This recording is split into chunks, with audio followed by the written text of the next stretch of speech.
Right. Now I don't want to hear any more about the PS5.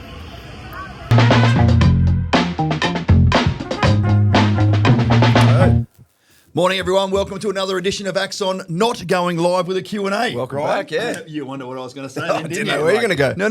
We're not live anymore. Mate, 6 weeks ago we did our last live Was it Q&A. 6? Yeah. Wow. And I guess we just sort of decided to change it up a little bit. It's like no one wants to listen to me and you. I'd rather listen to you, not me, at like 6:30, 7 p.m. at night. So we're like, you know what? We've got a nice studio. We'll come in here. We'll still be able to pass on a bunch of information about what's going on across the property market, what's Axon's been up to, etc. And we're not live, but yeah, you guys still get to, consume all the data. Yeah, and I, loved doing the lives, but that is also prime time to speak to as many defence people as we can when we're coaching them. So yeah, it's a different format, but happy to roll with it. So apologies you haven't seen us for the last 6 weeks in here, but hopefully you've seen us a bunch over the last 6 weeks because we've been out and about, haven't we, mate? We've been on the road. Bit of travel. Yeah. What's the first thing we went down was maybe let me take it back. It was about 3 years ago. So hang on. We attended the Great Place to Work Awards ceremony in Sydney. Yes. But how did that even come about? I find it really, really fascinating. It was about 3 years ago.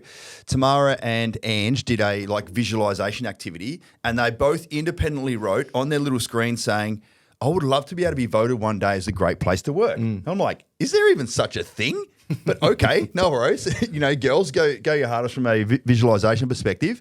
And then, sure as shit, about, 7 or 8 months ago, Tammy's like, hey, they've reached out to us and they want us to, nominate. I'm like, okay, what does that mean? They're like, well, this is a tricky bit, and you were part of this. Yep. They're going to send all of our team members a anonymous survey. Yeah, was it like 15 questions or something? Yep. And they basically dissect about everything, like what's it actually like to work at Axon. I didn't get it because obviously this is my lunchbox. So I can't like, what do you think of your own lunchbox? You got to work here. I don't work, mate. I just come and live my best life. But so just that aside, so thank you for saying something nice about working here. I don't know what that is. But, mate, what was it like to get all dolled up and you saw we took the whole team down and be part of a gala event? Yeah, it was a very special evening. As you've seen from some of the reels and videos, we all got to put the bowl of fruit on and look pretty nice. And for the whole team to go was absolutely phenomenal. And a few of us said, afterwards, I think we were the happiest bunch in the room of probably a couple of hundred. I think we're in that ballroom, and we'll certainly, I think, biased opinion, of course, the happiest. Happiest there.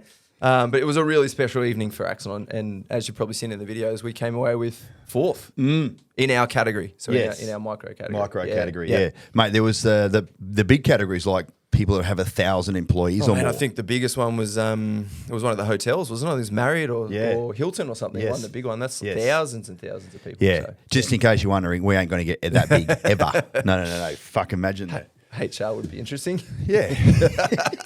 I'll give us even more trouble.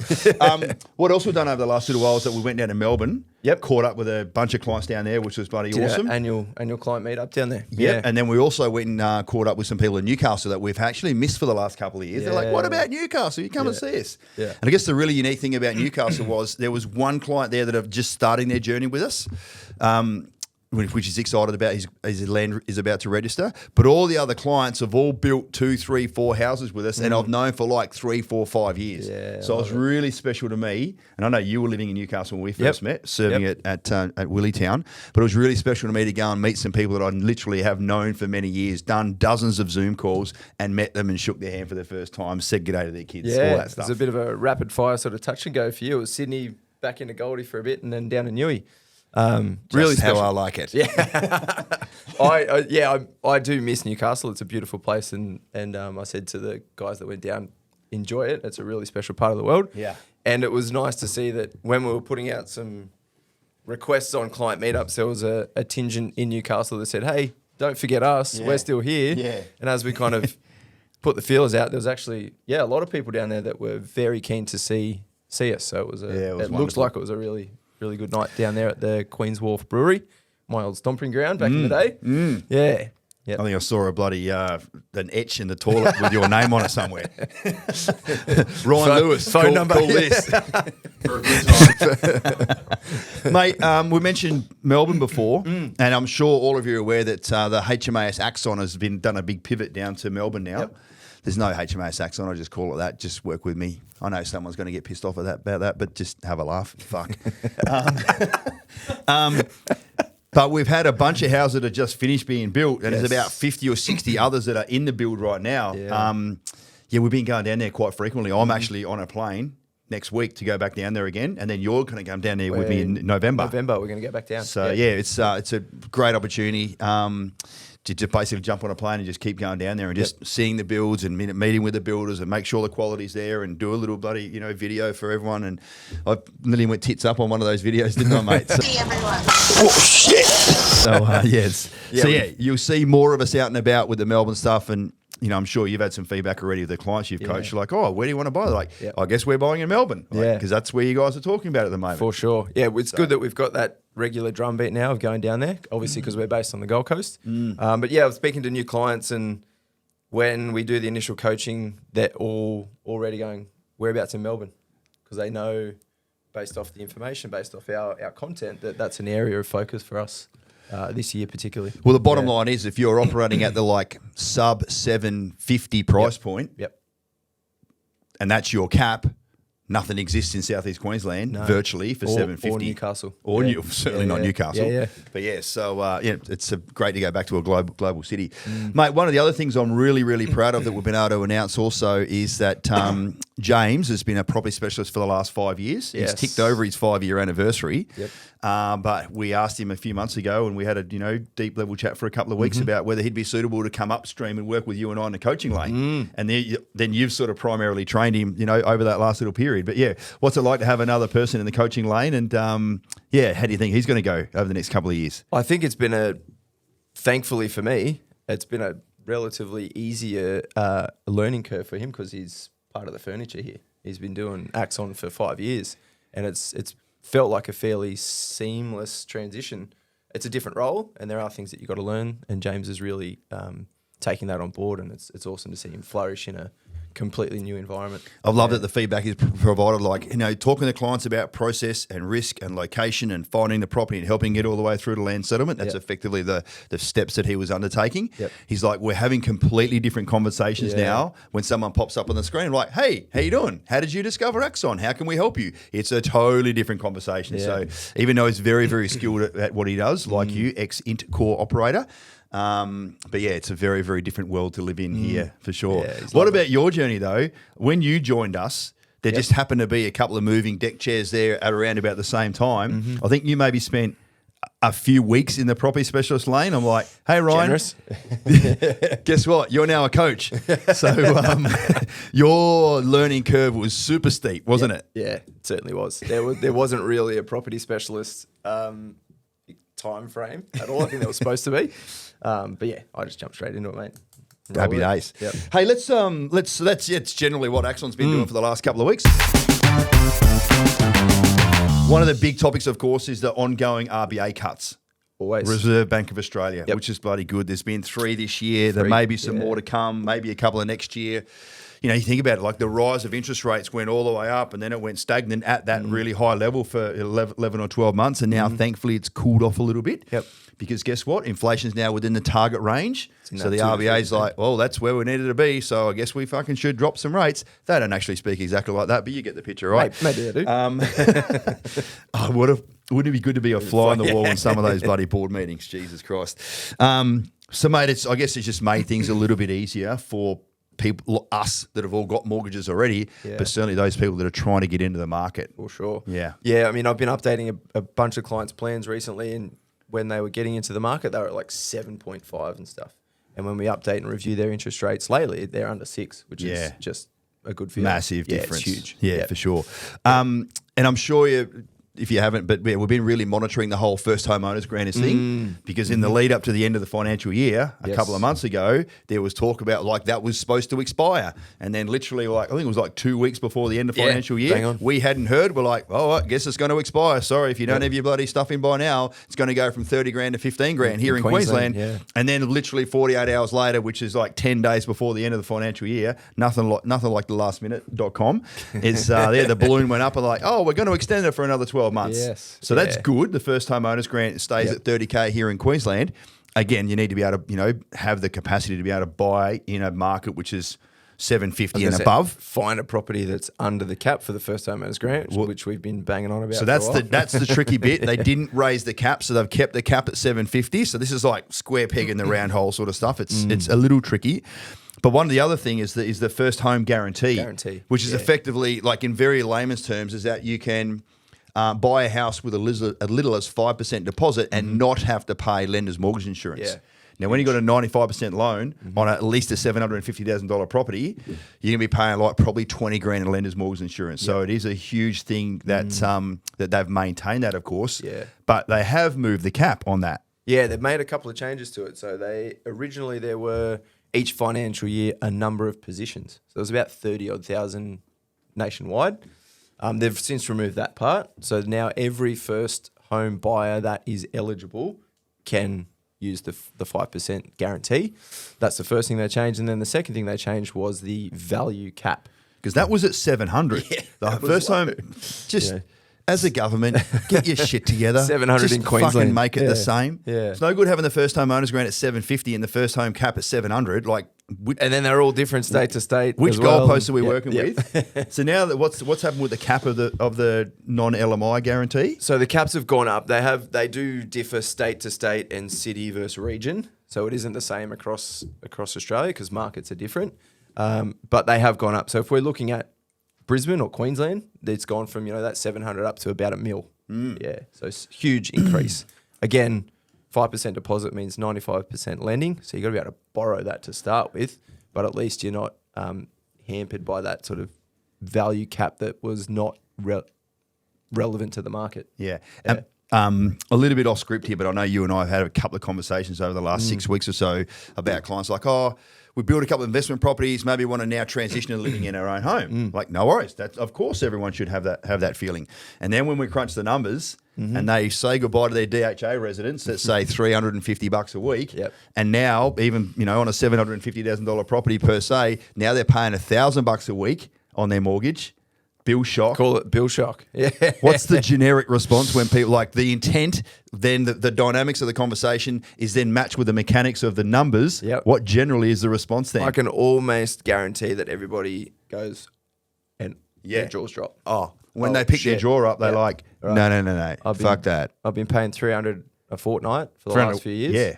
Well, sorry, $300 $300 a week. Yep. Beg your pardon, for the last few years. Now I'm going to pay triple that potentially. And this goes hand in hand with that 5% too. As I said before, if you do have the borrowing, you are borrowing 95%, which means you're going to be paying a pretty bloody high mortgage. Yeah. Yeah. And just as a quick little reminder, all of the government grants are for those people that are struggling. So one of the criteria, Ryan, that you mentioned before, and you do need to delve into this, perhaps there'll be a link placed down below there after the boys finish editing this, is that if you, as a household, earn more than 200 grand a year, don't have your hand out for something, you're not struggling.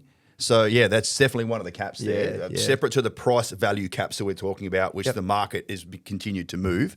So you don't have any control of that. But, yeah, if you need to be able to borrow like 700 grand, you're probably going to earn a fair bit to make that happen. So there's just, again, I'll just go back to the fundamentals. Please speak with someone. I don't care whether it's us or not, but speak to someone to create a plan or a scenario so you have clarity and you can move forward with purpose in whatever direction that's going to be. And not just get into the market, but make it a sustainable choice, which is the biggest consideration for a 5% deposit, 95% lending, I think, is to do it safely and make sure that you're not under mortgage stress and all that sort of stuff. Yeah. Let's circle back around because even though, again, we've spoken about this for the last probably 12 months, I feel, land tax in Victoria. Again, I spoke to some clients 2 nights ago. They're like, so tell me about this land tax in Victoria. I'm like, okay, I'll tell you again. But again, people might not have watched this one. They may or may not watch this one. So in broad terms, every state has land tax. There's a $650,000 threshold here in Queensland, and down in Victoria, just due to their post-COVID debt, they've now lowered the threshold for land tax viability to only 50 grand. Yeah. So if your land is worth more than 50 grand, you're going to start paying tax. And guess what? That means everybody. Yeah. As an investment property. Because you probably get a driveway for 50 grand. Yeah. Right? So as far as land value goes. Yeah. So, of course, the overarching factor is that when you're crunching the numbers and looking to buy a property, I don't want you to pay $1 extra than what you need to. Philosophy, right? But at the end of the day, if there is a tax available that you need to be able to incorporate, then I'm like, all right, let's crunch the numbers. So a lot of our clients that have bought here in Southeast Queensland had a great outcome over the last few years. Hey, I want to buy again. My price range from the broker is 700. I'm like, no worries, we're going to Melbourne, follow me. Yep. They're like, what's this land tax stuff? I'm like, good news is that the rates that you pay in Queensland, the rates down in Melbourne are less.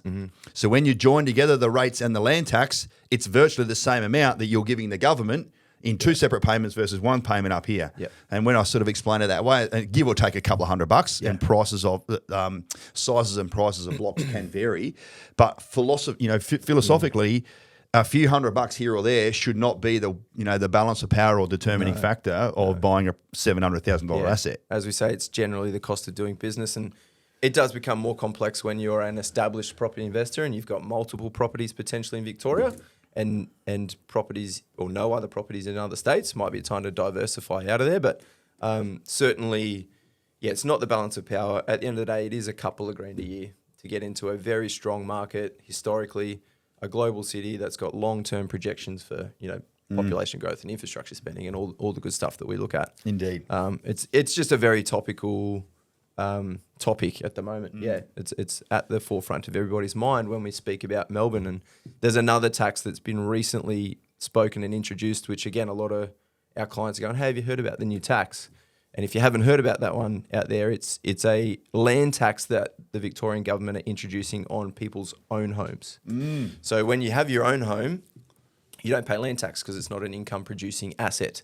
However, the Victorian government has said, hey, if you're doing, I don't know, influencing out of your garage or any sort of home business, hairdressing, any sort of home business, income that's generating you I think it's about 13 grand or more a year, something like that. You're now going to be in that land tax threshold. So it's pissed off a lot of homeowners in Victoria, but if you're a pure property investor, you're not stepping foot in that property, it's a bit of a moot point. You're paying land tax anyway. Yeah. Good news is for us is it's not really relevant for the majority of our clients. No, it's not. As No. you all know, there's not massive bases, Yep. ADF bases down in Melbourne anyway. There's Pucka, which is up in Seymour, so they might stretch down into the northern growth corridor of Melbourne. There's obviously the CBD there, which is very expensive. Good news is all that stuff doesn't really, we don't have anyone in that circumstance. No. There's no defence client that have bought their own home in Melbourne that is now running a small home business out of it, which they're going to get slugged with stuff. So, thank God we've, for now anyway, let's see how things evolve over the years to come. Yep. Speaking of years to come, like is the performance that people have had with their properties here in Southeast Queensland, we're just about to crest. I obviously run the stats of the business, so you'll find this interesting. We're just about to crest all people that are coming to us right now are 80% either repeat clients or direct referral from someone who has used our services and said, I've got an awesome result with these guys, you should go have a chat. That's huge. Over the years, I used to be so impressed with the stats. It was like getting up it used to be 55%. Then it went to 60%. And now it's almost getting to 80%. I used to say, Elon Musk would be happy about that. I don't say that anymore. He's over there doing his thing. Good on you, Elon. I have a Tesla, by the way, and we love it. So happy days there. Don't fucking burn my car. Whoever's thinking about doing that, please. So even though we've got the 7 ingredients to a healthy property market, what's the 8th ingredient? Consumer confidence. Good answer. Yep. Right. So, all the stuff about RBA, all the stuff about the grants, all the stuff about understanding land tax and the results they've got with previous properties before. Mate, it's so good that, consumer confidence, as you well know from your decade or so as a town planner, is just, it's what makes the world tick. Yeah. It drives property values in Australia. It drives people reaching out to us. It drives, when you're sitting in the brew room at work and you're thinking about investing somehow outside of your super, there's a couple of ways you generally go about it, and that's through property or shares, or there's some other things, God forbid crypto, if people dive into that sort of stuff. There's a few boys here in crypto. We don't hear about them until there's a spike. Until it's going good. How do you know there's a crypto investor in the room? They're only saying something after they've had a bit of a win. They're zip tied when it's on the rock and roll. Yeah. But, ultimately the success that our clients have had, that I've had, that everyone that's used our services has had, and they're now, telling as many people as they can about it to come and speak to us, is that just screams confidence. It's very humbling, isn't it? It's huge. Oh, it's certainly for me. It's, because of course, connection call. Hey, how'd you hear about us? Jono spoke about it in the brew room. Yeah, whatever else. let me just sort of, I've got something from probably ChatGPT, or it's actually quoted from news.com. So when we're talking about consumer confidence and the property asset class as a whole, even though there's hundreds of micro markets around the country, if you sort of collate all those together and like, what's been the performance? So just bear with me. I'm just going to read this out. So Australia's residential property value has reached a record $11.6 trillion in the June 2025 quarter, which is up from only $11.35 trillion in March. Right? Driven by 3 interest rate cuts and surging investor activity, and owner-occupier loans are growing as well. Yeah. So, mate, when we're talking about, I just spoke about the Axon bloody ecosystem consumer confidence, but the broader consumer confidence is just brimming at the moment. It's the GFC did not bring down the Australian property market. COVID did not bring it down. In fact, it fucking accelerated it a lot. Even a lot of regional areas that people are like, I'm getting the fuck out of the CBD rare areas that just got locked down. So yeah, man, consumer confidence is through the bloody roof, and like it's, in my opinion, there's no better place to park your money because the term "safe as houses" was created for a reason. Yeah, and I mean we can't use historical performance for future performance, but historically, the numbers and the data show that Australian property is a very consistently strong asset class in the right location. That's the big caveat. You can certainly not be as safe as houses if you're somewhere that doesn't have the 7 ingredients and all the things that we talk about. But if you are looking for a relatively low risk, safe asset class to invest in, the data shows that property is it in Australia. Yeah. Being in our 9th year now, of course, I've got the runway perspective of putting this shirt on, putting my personal reputation, which is not very good, and our business reputation, which is very, very good, on the line every day by providing guidance to people. Right? And I literally spoke to some clients again yesterday. They're like, so this emerging area and this, and I'm like, they're like, what's there now? And I'm like, there's some infrastructure there. Like I said, but it doesn't really matter what's there now. You're betting on what's coming in the future. They're like, oh, yeah. I'm like, there should be like a 10-year horizon, mental and emotional, about what you want the performance of this property to look like. Because I go back to like 2017, 2018, when we first started helping our clients buy properties in the Western Growth Corridor out near RAF Base Amberley, in the Ripley Corridor. I don't mind naming that now. It's at 800 plus out there, so fucking go do that if that's what you want to do. But the 422 houses out there were like 390, 400. And there was not much out there. And I was like, I fucking hope this works. I hope the data and the stats and the projected infrastructure and why people would want to invest out there so early actually comes true. I remember you telling the story of you and Dave walking out there, and it was we looked at each other. We're like, there's one estate they're cutting. They started the town centre over there so people can go to the butcher and bakery. No dramas. But it was like, fuck, mate. But you know what it comes back down to is that you need to believe in the data and believe in the proposed infrastructure. And this is why not going to an area like I did for a couple of my properties where you're reliant on the mining and resource sector, for instance. Because if that sector goes tits up, what else is there? Fucking nothing. But if you go to an area where there's brimming with the 7 ingredients, and you've got you've got depth, you've got redundancy, you've got a second and third chance. If one hospital doesn't go ahead, then there's a bunch of other stuff coming through. So, yeah, man, it's little wonder that people. It's really important for all of you to go. What's happening in the next 10 years that I can plant a flag in the sand now and fucking ride over that period. Ride that wave. Yeah. So, yeah. Absolutely. Let's change gears. So I hope you guys found that helpful. Oh, right, eh? Oh, you said this is not a live Q&A. We've had a question come in. Not live, we actually got a question come through. Right, eh? It's from Daniel on the Gold Coast, and it says, was Ryan a town planner?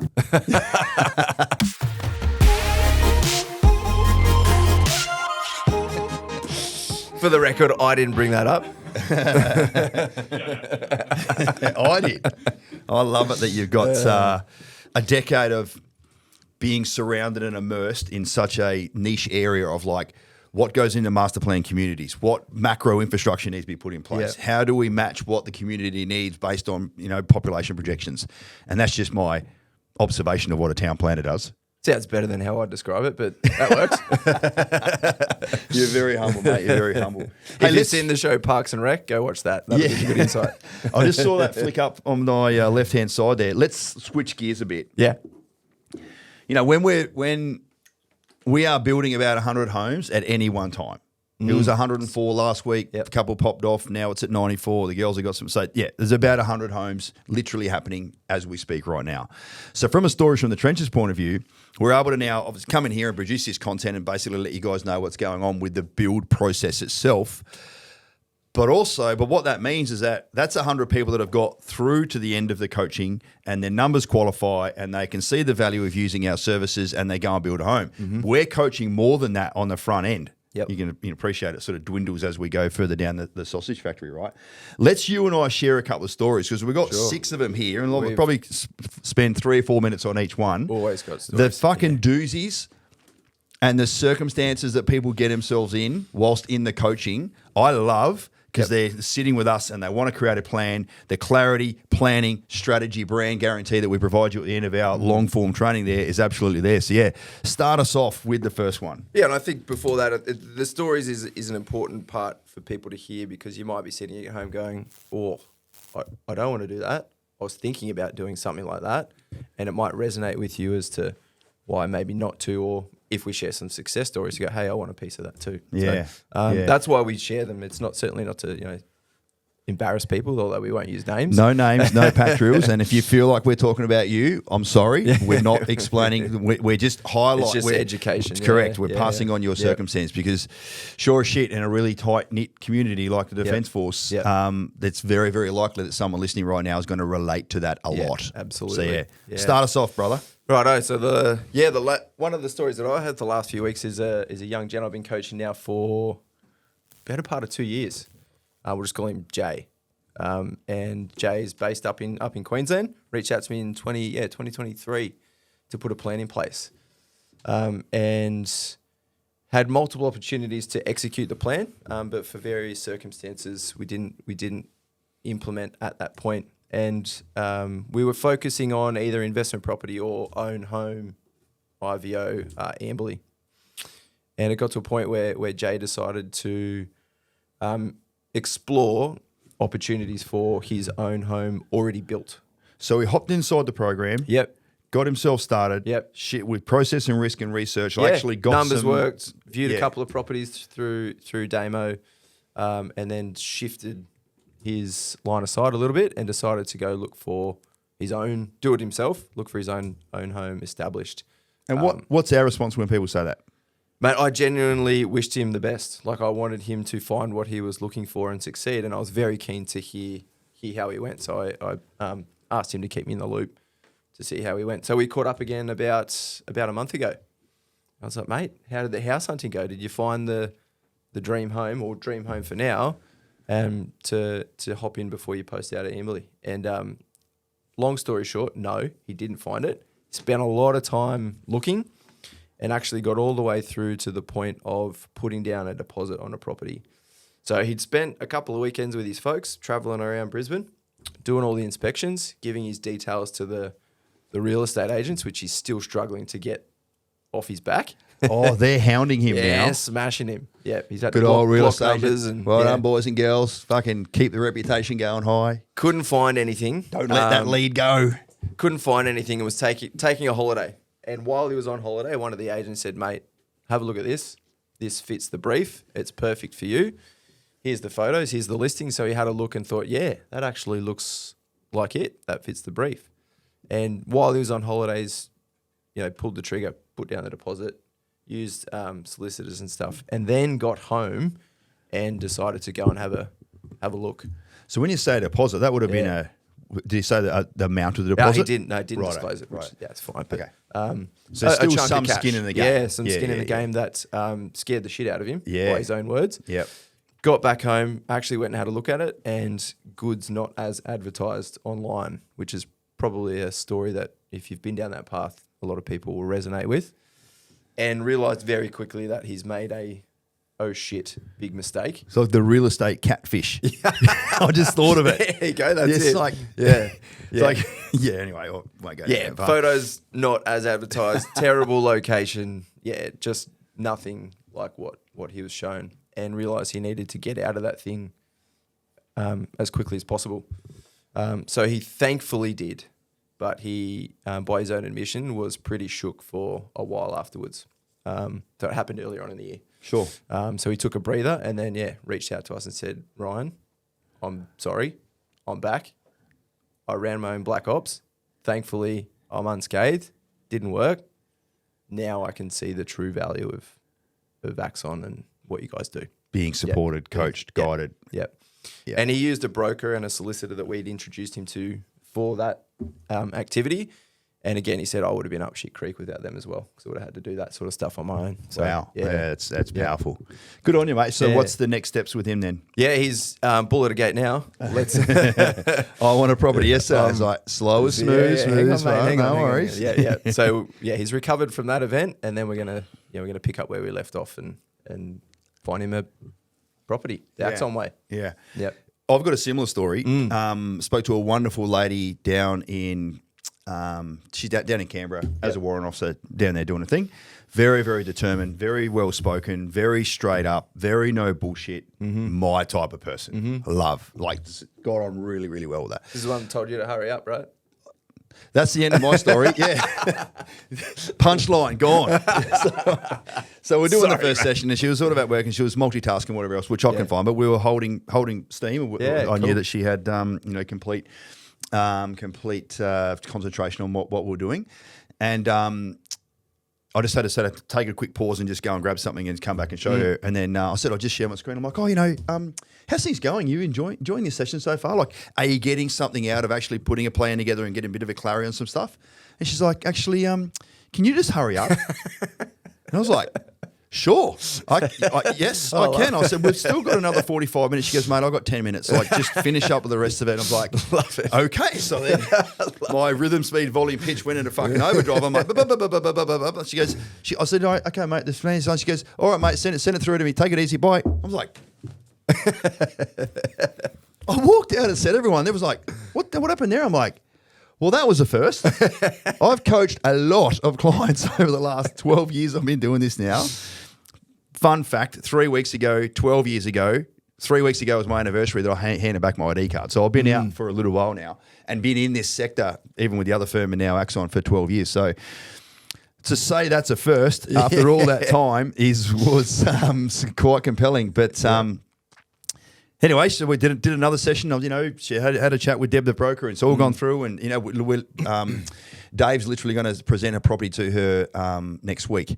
So research brief and property straight away. And I gave her a call after the process brief. I'm like, how you going, mate? How's everything going? She goes, yeah, everything's good. Like Dave explained it all. Said, what's it like working with Dave? She goes, I actually prefer your style of delivery. Dave's very deliberate. He's very thorough. He knows exactly what he's talking about. She goes, I just haven't got time for all that stuff. So it was the story is I love her a lot. As a client, she's a fantastic lady, and she's going to go places for sure. Yeah. But it was just interesting that, Jack, you saying that Jay was bull at a gate. I'm like, fuck, she's been bull at a gate from the start. So yeah, there you go. What about you, mate? Hit us up with another fantastic. What else have I had recently? I've had another couple that I've been coaching for a couple of years now. One of our clients that I coached her as an individual about 2 years ago. Right.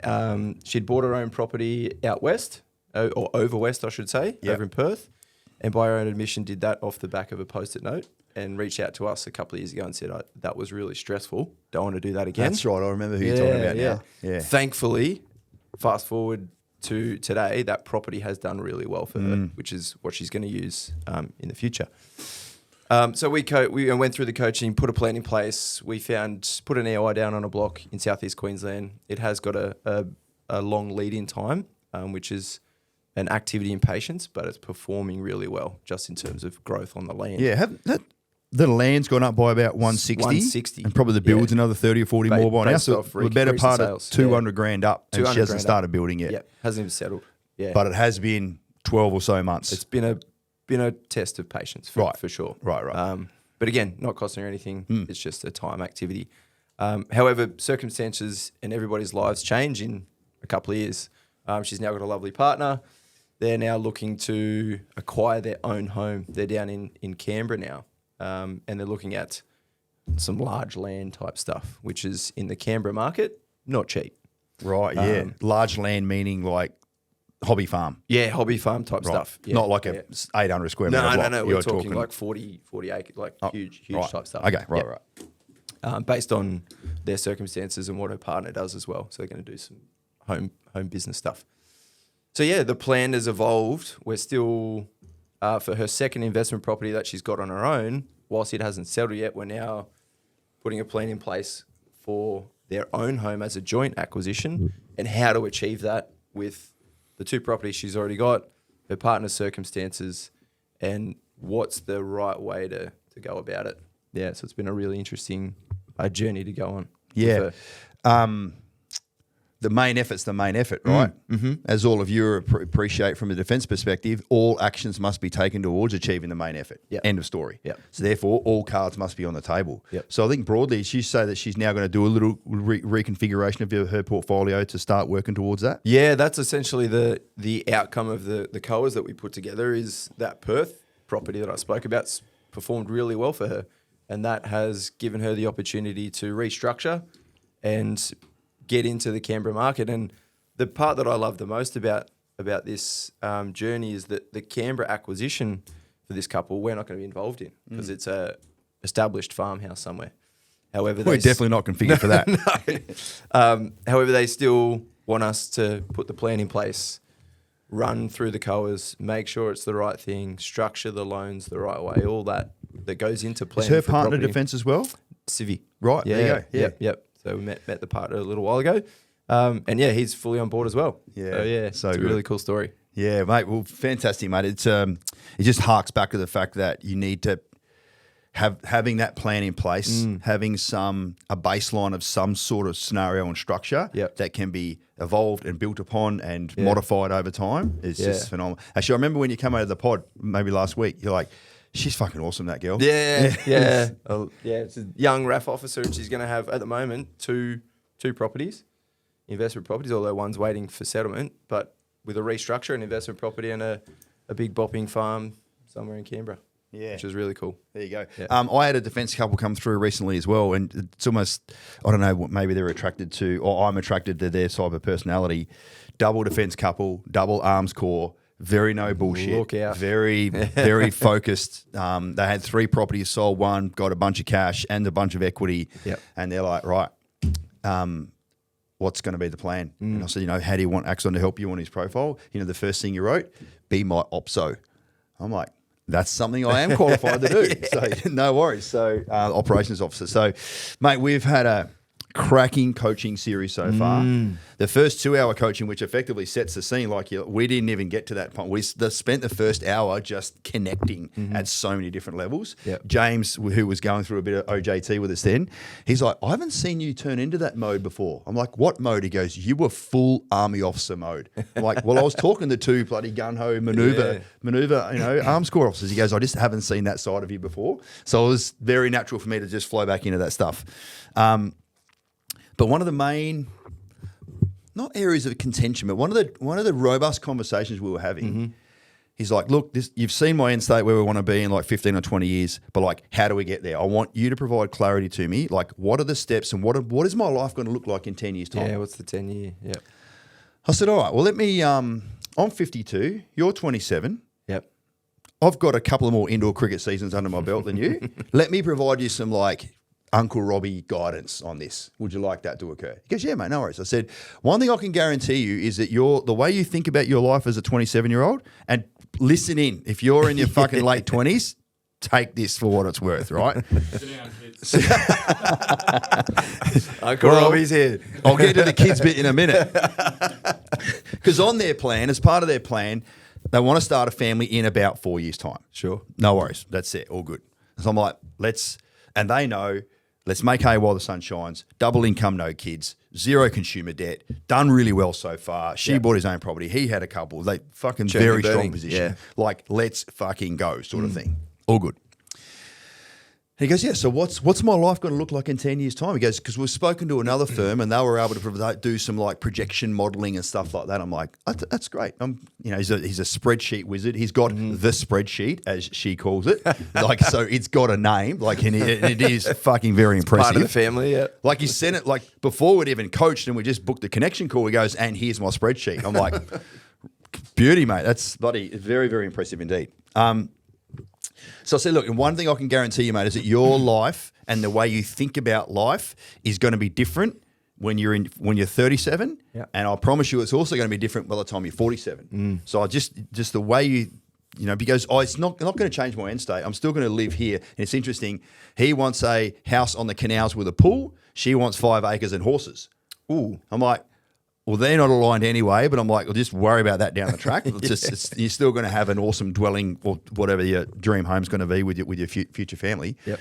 And so we're just sort of having a bit of a, not argy-bargy, but we're just having a bit of a robust. You know, he was really pressing me. I was like, just paint a picture about, you know, if we do these things with you and buy these properties with Axon, what result is that going to give me? Mm-hmm. And I said, mate, no one's got a crystal ball. He goes, so is this like a longer term planning, or do you build one house and then assess and do another one and go from there? I'm like, yeah, that's the next point, because I can't give you a projection about what's going to occur. You know, as you said before, past performance doesn't guarantee future outcomes, but trend analysis, it's always good to understand the trend of what's occurred, so then you can be smart about your next sort of moves there. And then I sort of threw it out. I said, my brother-in-law, Matt, who works here just behind the camera now, I said, they were double income, no kids, cruising along, kicking ass in life, doing their stuff, and she fell pregnant. And now they got little Jack, who's fucking amazing, and he's like 9 or 10 months old.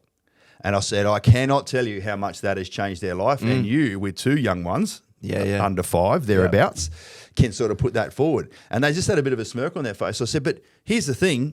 I'll just call her Sally. Here's the thing, Sally. I'm like, what if you have twins? And she goes, oh, no, we're not having twins. I said, you might. You don't control that.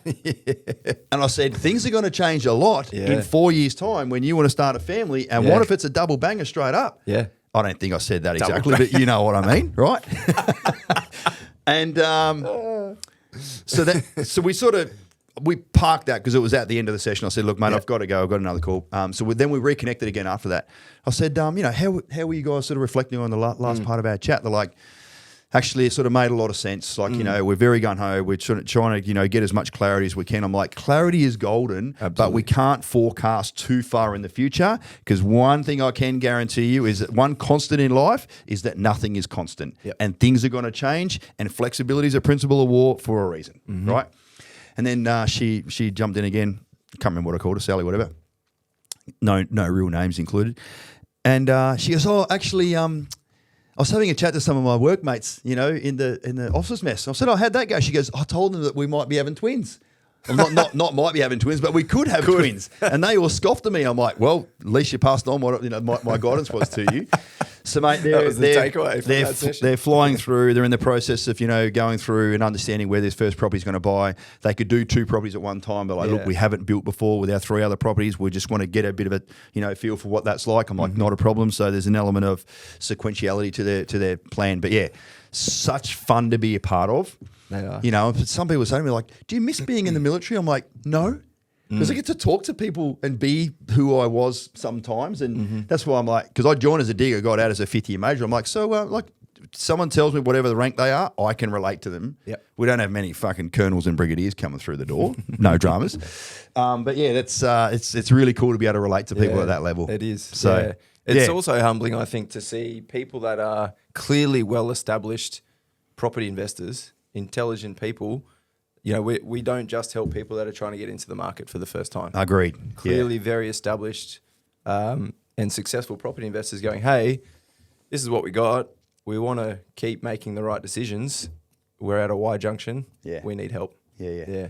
Mate, I love talking about those stories. It's so cool. And I hope all of you enjoyed sort of just some of those real-time lived experience, actual conversations that are going on. So if you found that helpful, let us know. But yeah, as you can see up on the screen there, you know, go ahead and like and subscribe and share and all that stuff. So, you know, we're here for you. We're veterans giving back to the defence community. We care deeply about your circumstances. We really want you to know and be armed with all the information. So any next step you take in the property space, you know, you've got your shit together in some way, shape or form. I don't even care if you reach out to us. I care that you've got all the information that you have going forward. So yeah, we're not going to do the lives anymore in this long format. I really hope I enjoyed doing this. Likewise, yeah. And this has been one take, by the way. So Yeah. hope it hasn't. live. There's no jittery. It is live, but not live to the rest of the interweb. All of our 4 or 5 followers that we have. But what I am going to do, I'm actually going to jump on live here soon, is that I'm just going to do like a little live Q&A for 15 minutes every couple of weeks, just to be there and just show that I can answer questions on the spot and basically be there for you guys to, let me know what's on your mind in the here and now. And we might even jump in the car in a couple of weeks' time and just go for a bit of a cruise around. So Go mobile. we got some extra horsepower now in the marketing department, and chuck a GoPro on my face, and I can talk and drive at the same time. And we'll jump in the little bloody Hyundai iX30 that I drive, and we'll go for a bit of a cruise. Thanks so much for listening, Rhino. Thanks, Pleasure mates. as always, mate. See you guys all next time. Thank you very much. Bye.